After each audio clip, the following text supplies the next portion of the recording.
అందరికీ నమస్కారం.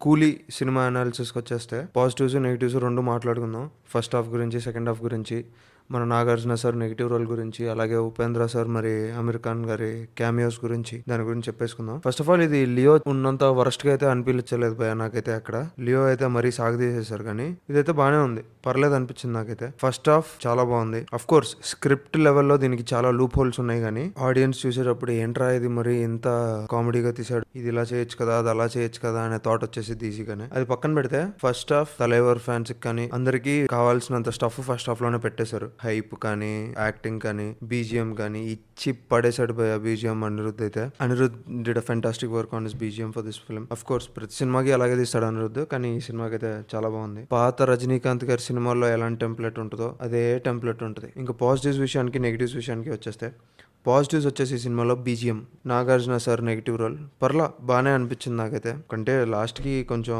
దెబ్బేస్తారు కానీ negative role for the first time చాలా కొత్తగా అనిపించింది నాగార్జున సార్ గారిది. Soubin biggest positive aspect of the film, Soubin గారి రోల్.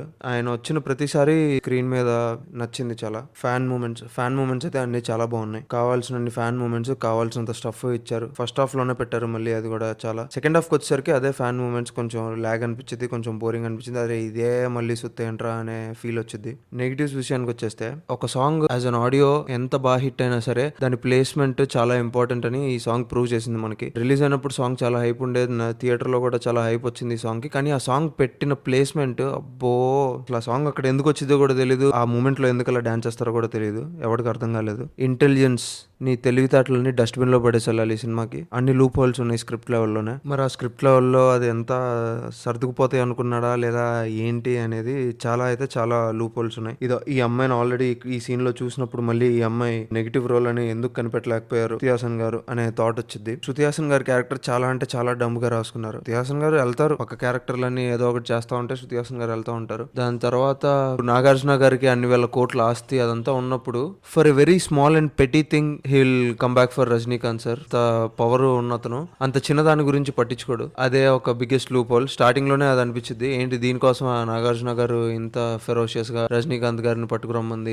ఏదో వెళ్ళిద్ది భయ సినిమా, వెళ్తా ఉంటది అంతే, అంతకు మించి ఇంకా పెద్దగా ఏం లేదు దీనిలో అయితే. ఇదే భయ positives and negatives. Apart from this Rajinikanth గారికి న్యాయం చేశారా అంటే లేదనే అనిపించింది నాకు. ఫస్ట్ హాఫ్ అయితే చాలా బాగుంది. సెకండ్ హాఫ్ అయితే ఇంకేదో సినిమాని ఫినిష్ చేయాలి కాబట్టి చేద్దాం అనే థాట్ లో సెకండ్ హాఫ్ తీశారు. క్యామియోస్ గురించి వచ్చేసరికి మనకి క్యామియోస్ ఉన్నాయి అని స్క్రీన్ మీద చూపించకుండా ఎప్పుడు స్టార్టింగ్ లో ప్రమోషన్స్ లోను ఎక్కడ చెప్పకుండా డైరెక్ట్ క్యామియోస్ పెట్టేసి ఉంటే చాలా అంటే చాలా హిట్ అయ్యాయి క్యామియోస్. కానీ ఎప్పుడైతే మన క్యామియోస్ ఉన్నాయి ముందే అని తెలిస్తే people went in to the theaters with an expectations for those cameos and everything. They thought cameos are going to be larger than life moments. అవి వచ్చినప్పుడు ఇంకా బాగా యూఫోరియా ఫీలింగ్ ఇచ్చింది ఆడియన్స్ కి అని అనుకునే ఎక్స్పెక్టేషన్స్ తో వెళ్ళాం మనం ఆ క్యామియోస్ అన్ని చూసేసరికి. కానీ లిటరలీ వేస్ట్ చేస్తారు ఆ క్యామియోస్. అదే చెప్పకుండా డైరెక్ట్ స్క్రిప్ట్ లో పెట్టుంటే it would have been like a surprise, అందరికి ఇంకా నచ్చుండేది. సెకండ్ హాఫ్ అయితే వెరీ లాజిక్ లెస్, అలా లాక్కెళ్ళిపోయారు. ఇంకా సినిమాని ఎండ్ కార్డ్ వేయాలి కదా తొందరగా అని చెప్పి లాక్కెళ్ళిపోయారు సినిమా. అంతే భయ.